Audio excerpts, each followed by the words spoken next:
Hello, hello, hello, everybody. How are you guys? I hope that you're well. This is Debino from Teacher Success Coach. I have not been on here for a while for a number of reasons. My students have been preparing for exams, so it's full on, full on, full on, full on.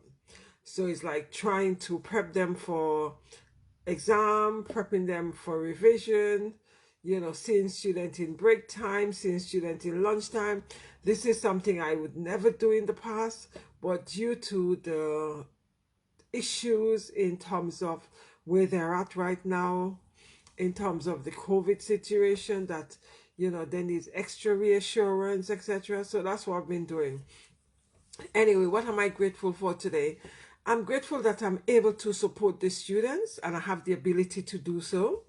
I'm also grateful that a number of my students feel comfortable enough to come to me and telling me that they don't understand topic that was done before, and I'm also grateful that I have the skills to support them, which is fantastic for me because I am supporting them as much as I can. There's some students worries me because I'm looking at where they are and where they should be, and they're not doing the revision as much as I'm telling them to come to me, having lessons with them. Some lessons I have, one class I had last week, a class of 20, normally 25. I had 8 of them, and it's quite worrying because the 8 I had, they were quite happy because they say, "Oh, miss, it's okay. It's 8 of us. We could do a lot more work." I said, "This is kind of selfish." But they said to me, "Well, if the others don't want to come, that's their loss." So it was really, really good because, we started doing revision on the table where I get the students to write. They're doing different topics. I think I said that here before, that they're actually doing it on the table and everybody go around to have a look to see the mind map, etc. So some students did it on the board and some do it on the table. When we finish, we wipe the table off, but it actually really sticks in the head because they actually see the mind map in action and different colors are used. So that's been really, really helpful in terms of revision technique and tools we've been using. Other ways is getting them to prepare the topic there and then and present the topic, giving them short answer question, fine answer question to them, then getting them to summarize. So all those have been very, very, very useful and super, super, super and beneficial to the students. So that's been really, some of the things I've been doing. Hence the reason why I wasn't able to come on. That was a few weeks ago. I think it was last week and the beginning of this week. However, on Tuesday, the school got a call that Ofsted was coming. What was interesting about it is last week one of my colleagues had a dream. And she came in and said, "Oh, I had a dream that Ofsted has come to the school." And we looked at her and thinking, "Oh?" Anyway, dreams are, I always say, as I say in one of my quotes, dreams are our ancestors talking to us, and dreams are, what's going to come, etc. People see dreams very different. People interpret dreams, however they want to. But the interesting thing about it, this colleague actually had a dream that Ofsted came to the school, and guess what? On Tuesday morning, we had an emergency assembly. No, the emergency assembly was in the afternoon because in the morning the school got a call, SLT got a call that Ofsted was coming Thursday and Friday. So you could imagine we all had to scramble. So on Wednesday, Tuesday the school got a call. So Tuesday afternoon we had emergency assembly, and we were just talking about what Ofsted is going to be looking for, etc., because the information that was given. So we're just told what Ofsted would be looking for. They were not looking for at individual teachers. They were looking at a whole school performance. So that was kind of I suppose that was kind of a good because it eased the pressure. It means that even though they came to visit your class as a one-off, they're not going to single you out to give feedback. They're going to give generic feedback. And that's quite good, especially when you haven't had inspection for a while. So that was a plus. Anyway, they did come in on Wednesday. You could imagine the panic in top. Oh, yesterday was Wednesday. Oh my goodness, the panic in terms of, some of the things that you don't normally do. For me, I prepare although my lessons are prepared, I got all my PowerPoints prepared, etc.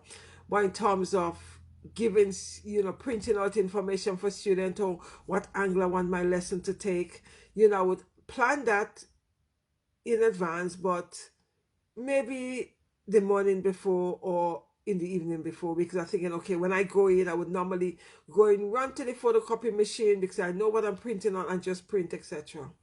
But because we were not sure, I wasn't too sure how many people would be using that photocopy machine, although the school have quite a lot. I plan all my lessons because yesterday I was teaching back to back. Yesterday I had 5 lessons.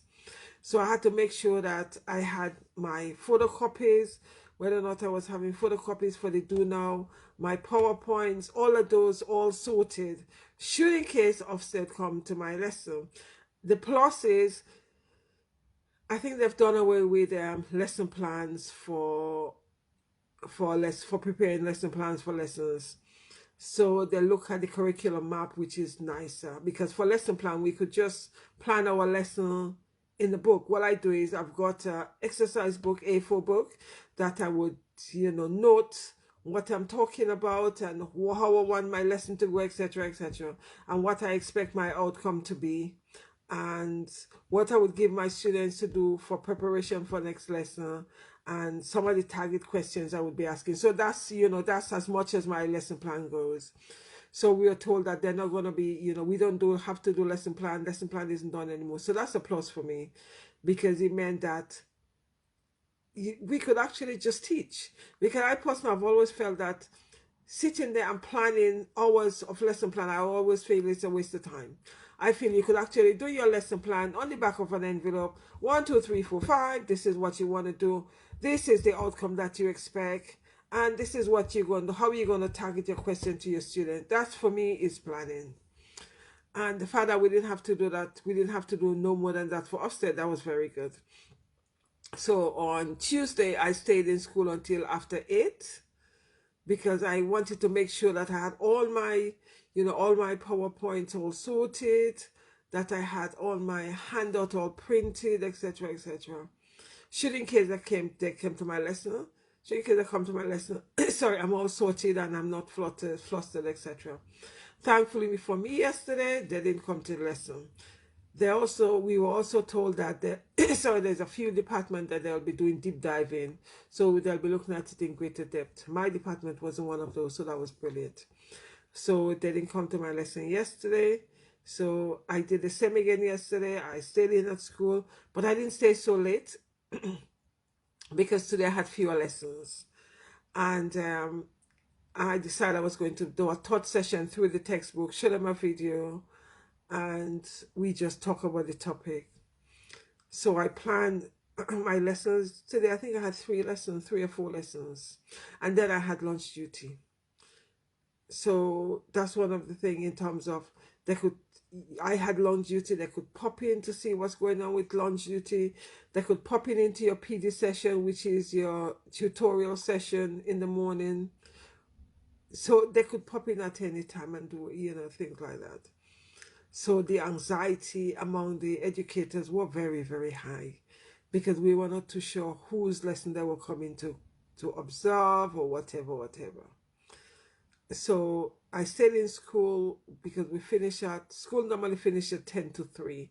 I stayed in school until 5 yesterday, and I thought, that's it, I'm exhausted. My lessons were all planned, etc. So today I thought, okay, would they come? The anxiety, make sure you prepare, you come in, go to your classroom before the lesson start. If you have a free or, like break time, you make sure you go to your classroom so it becomes easier to set up, so that you don't have to be messing around with IT, etc., etc. Because when you have to mess around with IT, it increases your stress level. and you do the same for break time. You go in, before your break, before lunchtime finish, so you prepare, your plan, you have your PowerPoint on, etc., etc. And all of that, but they didn't come to my lesson, so that was good. But one of my colleagues was saying to us that, they came to his lesson initially, was a little bit anxious, but then, he said once the lesson start going, you're in the flow of the lesson, because after all, we've done that God knows how many times. So he was just saying it was quite nice in the sense that they came to his lesson and the students was on point, because it's like target questions to them and get them to summarize what someone else have said in their understanding of it. So it actually meant that they were engaging.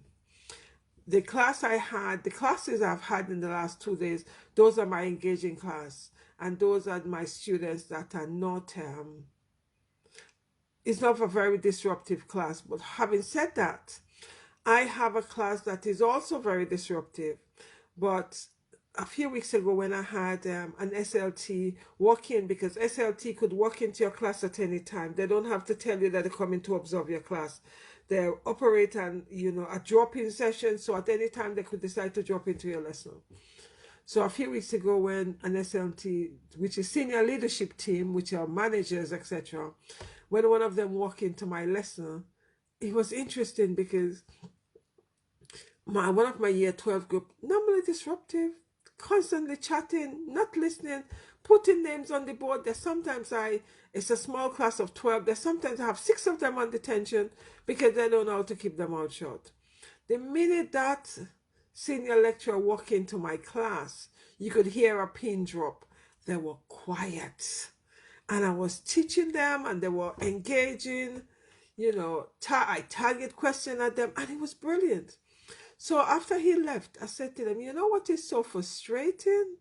First of all, I thanked them for the cooperation, etc. And I also said to them, you know what is so frustrating, that I was able to teach quite a lot of areas because you guys were quiet and engaging. But when there is no SLT coming into the class or no strangers coming into my lesson, you guys' behavior is disgusting, and I have to put detention. I have to give year 12, which is 6 formers, detention because they don't know how to keep quiet. And I said, when there is a visitor in the class, you guys are super, super, super quiet and so well behaved and engaging. So it's interesting how when they have, a visitor or anybody coming to observe the class, etc., how beautifully quiet they are. And when I actually went through that with them, one of them said to me, "Oh, Miss, we know that we know that you were being observed. We didn't want you to get a bad mark. We just feel that it's quite, you didn't deserve to get any of those negative feedback because it's our fault." But I say it's interesting how automatically everybody become quiet. So it's interesting. So as much as students could be disruptive in your class when you're one-to-one with them, when their visitors come in, they really do know how to behave and how to conduct themselves. So that is quite interesting in terms of my year 12 students. So that is so far in terms of Ofsted. The principal actually gave a brief feedback this morning regarding so far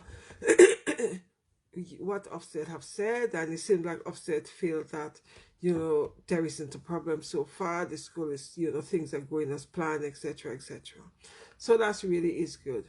So at least tomorrow we'll have the feedback regarding today, how today went. And I guess we'll also have probably next week the overall feedback of the 2 days.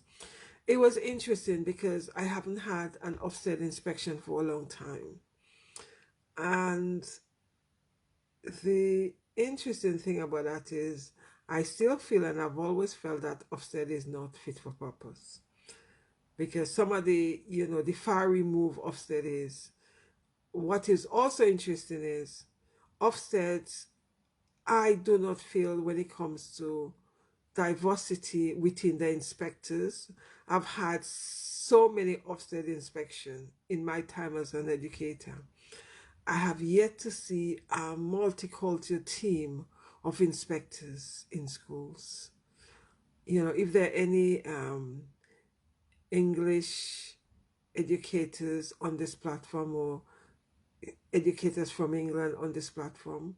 Tell me whether or not you've had the pleasure of dealing with or being observed by a multicultural team of Ofsted inspectors. I've been in this industry for well over 20 something years, and I've been inspected in a lot of schools I've been into. I have yet to see a multicultural team of inspectors, especially when we're talking in a culture diverse world as we are in, and we do not have a lot of culture diverse inspectors. It's quite concerning for me, especially in education. You know, especially when we are talking about the importance of multiculturalism within our schools and within our education system. Anyway, that's something I thought I'll just throw there, just to see what comes back. Yeah, so hence the reason why I have not come to you guys, because I have just been under pressure. Pressure with my students doing exams, pressure with trying to get them to revise the way they should. All those students are constantly saying to me, Miss, I don't, I'm not connecting because, we have never had public exams. I don't know what to do. Some of them are telling me that they've had enough. They don't want to carry on anymore. They don't want to do this anymore. But it's like constantly encouraging them and empowering them to continue because you've come this far. It's not easy. It's not easy for the students. It's not easy for us educators. It's been quite challenging. My exams already started because we had languages started already from last week, or some before last week.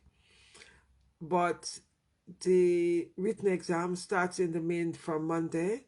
So from Monday is my sociology exam, and there's RS exam on Monday. And I've been trying my best to give the student as much information and support as I can. But some of them are coming, some are not coming to me.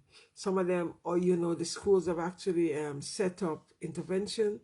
Some of them are coming to intervention, some are not. When I was leaving, going home, because I left school relatively early today, 3:30, I met a number of my students outside. They should be in intervention with one of my colleagues. I've actually said, why aren't you in intervention? Oh, well, Miss M. And these are the answers again. Oh, well, Miss M.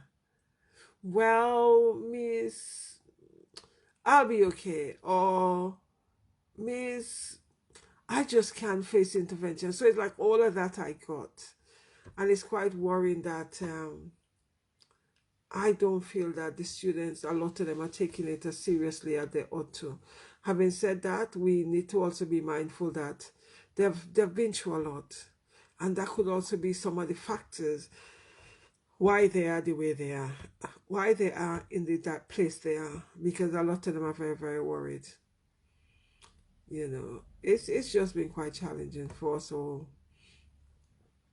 This week is also Mental Health Week, but as I said, it is Mental Health Month. But some schools have actually identified the week from the 10th to the 13th, or the 10th to whatever end of date it is this week, where all we did was in our PD session, which is personal development session, which some school call it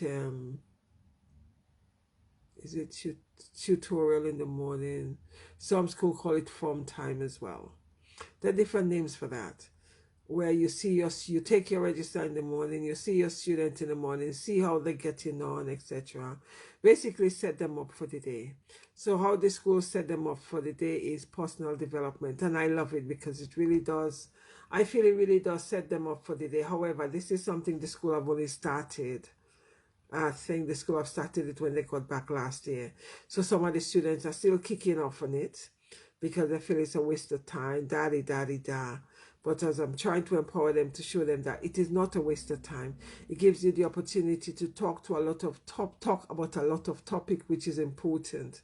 In terms of kindness day, mindfulness. This week we're looking at mental health week. So what are we doing in terms of identifying what is mental health? What does it look for students? How to support them in regulating their mental health, especially now exam time. The students' mental health is all over the place. So is supporting them and identifying ways by which they could regulate their mental health so that it does not get out of hand.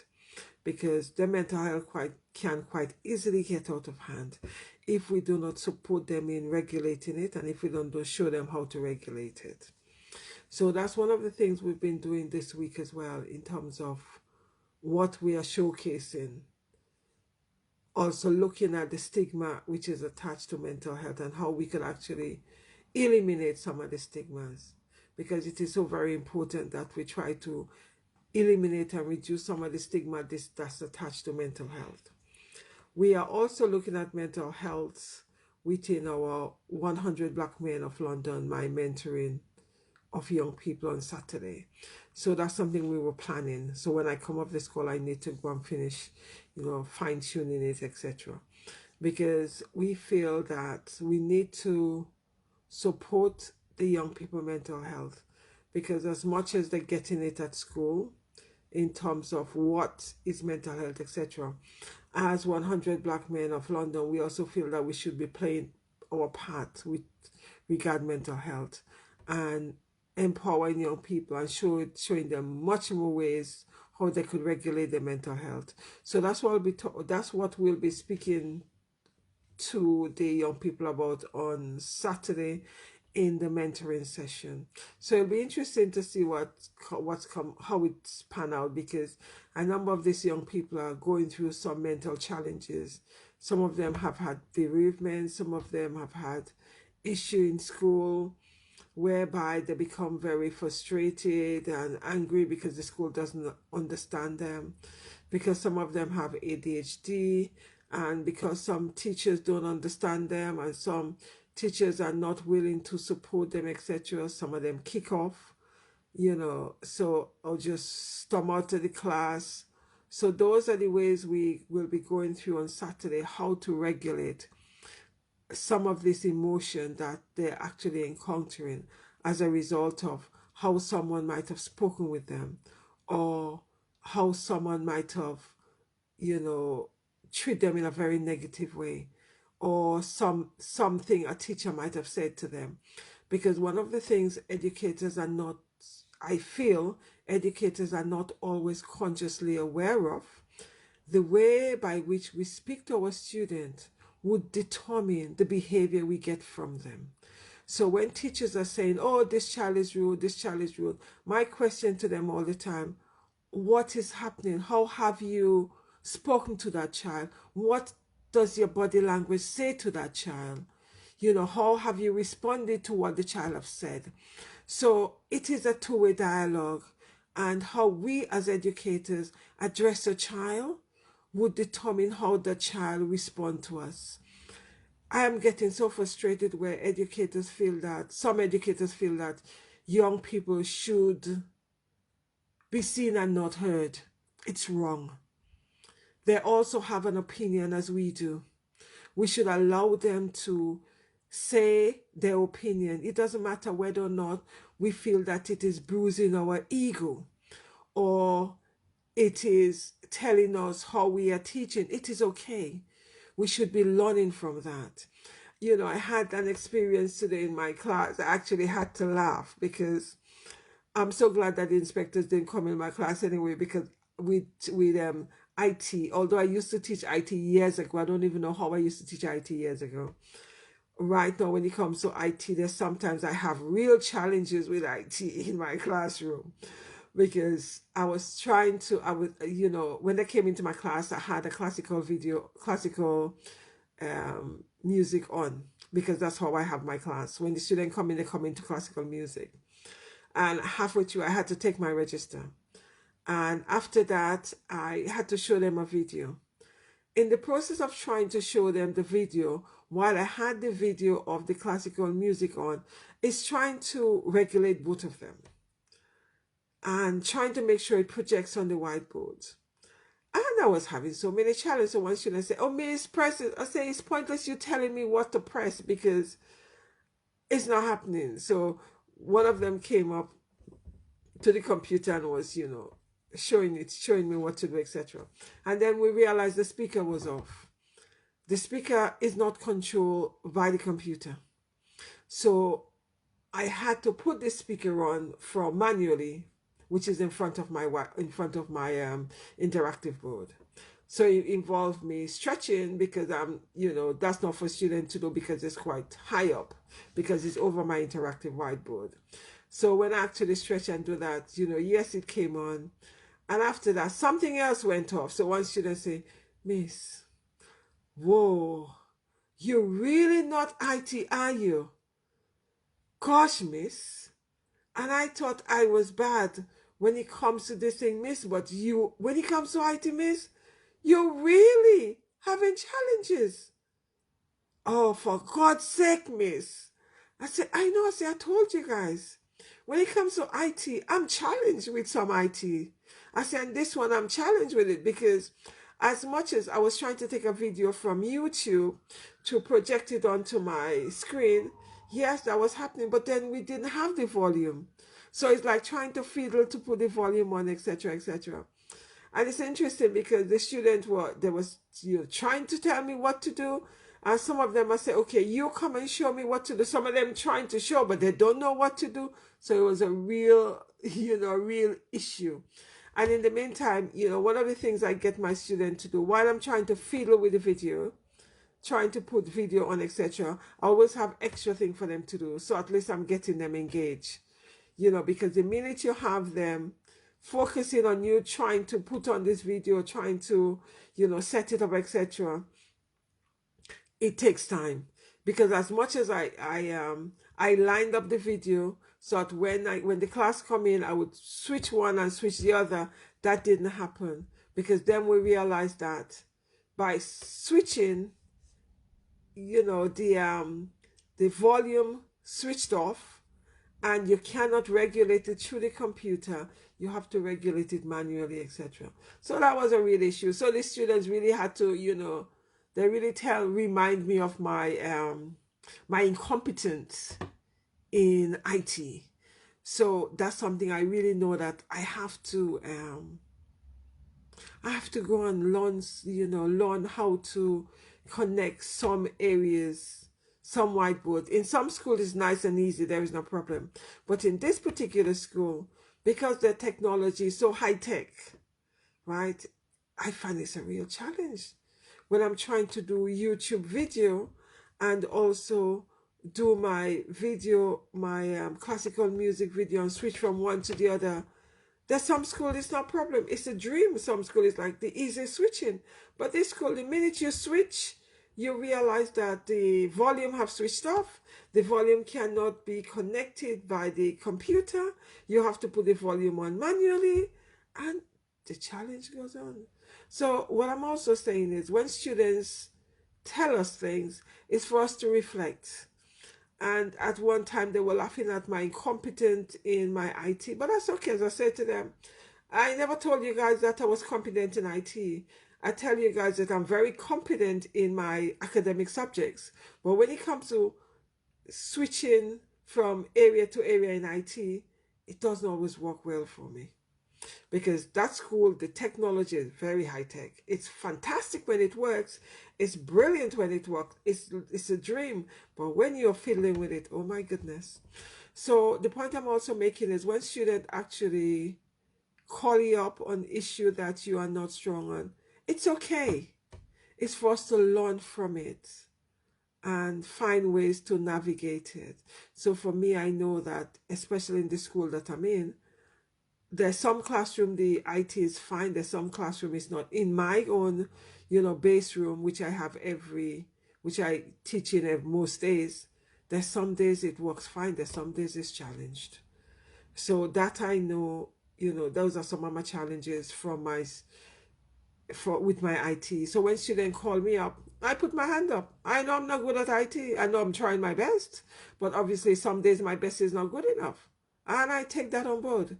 So as educators, we should be okay to accept criticism from our students, because young people, they're very forthcoming. They don't think how they're going to criticize you, just come out with it.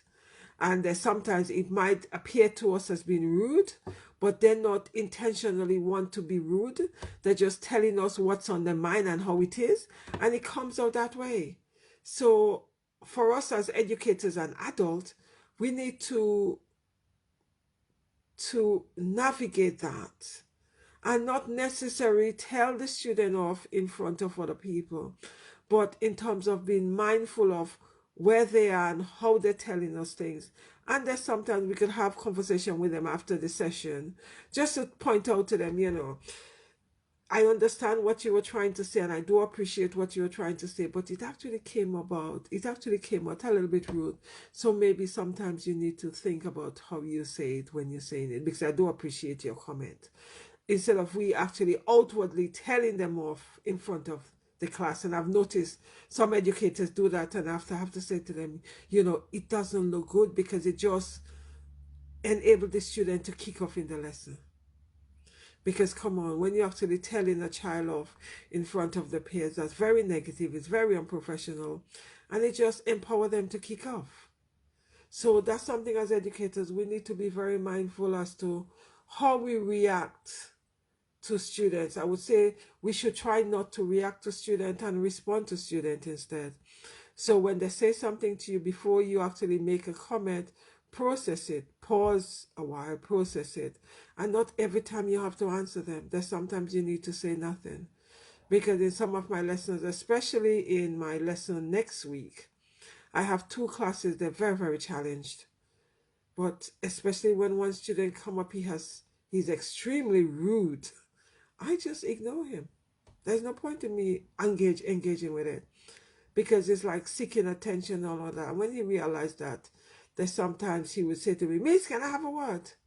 And he said, Miss, you didn't talk to me all lesson. No, there was no point in me talking to you all lesson, because your behavior was not conducive to my lesson. You were very disruptive, and I wasn't going to engage in that. So there's sometimes as educators we need to be very mindful as to how we connect with our student, because what we give out, that's what we get back. So there's no point in blaming the student. There's sometimes we need to reflect on our own behavior that caused the student to react in that way. Anyway, guys, have a fantastic evening, night, morning where you are. Stay blessed, take care. I haven't come for a while, so therefore it seems like I'm making up for it.